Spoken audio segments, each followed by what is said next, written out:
Love and Choices, Short Stories. An Introduction. Love, perhaps the one-word solution for everything.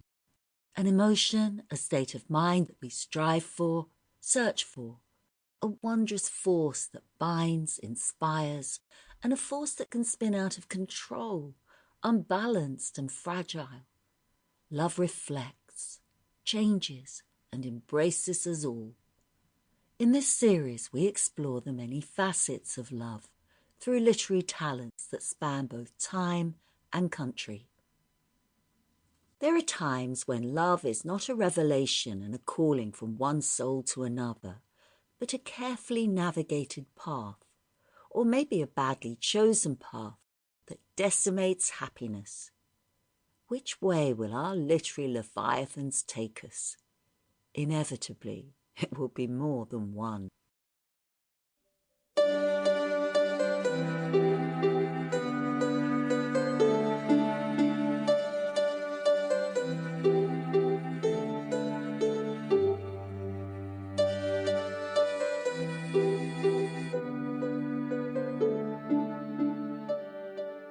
Eveline. She sat at the window, watching the evening invade the avenue. Her head was leaned against the window curtains, and in her nostrils was the odour of dusty cretonne. She was tired. Few people passed. The man out of the last house passed on his way home. She heard his footsteps clacking along the concrete pavement, and afterwards crunching on the cinder path before the new red houses. One time there used to be a field there, in which they used to play every evening with other people's children. Then a man from Belfast bought the field and built houses in it. Not like their little brown houses, but bright brick houses with shining roofs. The children of the avenue used to play together in that field. The Devines, the Waters, the Dunns, little Keogh, the cripple, she and her brothers and sisters. Ernest, however, never played. He was too grown up. Her father used often to hunt them in out of the field with his blackthorn stick, but usually little Keogh used to keep nix and call out when he saw her father coming. Still, they seemed to have been rather happy then. Her father was not so bad then, and besides, her mother was alive. That was a long time ago. She and her brothers and sisters were all grown up. Her mother was dead. Tizzie Dunn was dead too, and the Waters had gone back to England. Everything changes. Now she was going to go away, like the others, to leave her home. Home. She looked round the room, reviewing all its familiar objects, which she had dusted once a week for so many years, wondering where on earth all the dust came from. Perhaps she would never see again those familiar objects from which she had never dreamt of being divided.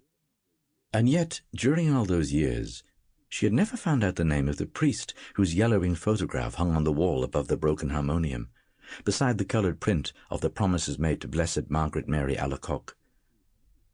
He had been a school friend of her father. Whenever he showed the photograph to a visitor, her father used to pass it with the casual word, "He's in Melbourne now." She had consented to go away, to leave her home. Was that wise? She tried to weigh each side of the question. In her home, anyway, she had shelter and food. She had those whom she had known all her life about her. Of course, she had to work hard, both in the house and at business. What would they say of her in the stores when they found out that she had run away with a fella? Say she was a fool, perhaps, and her place would be filled up by advertisement.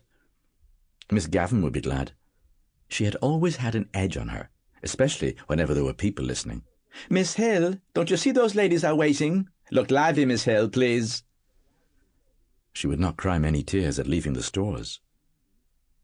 But in her new home, in a distant, unknown country, it would not be like that. Then she would be married. She, Eveline.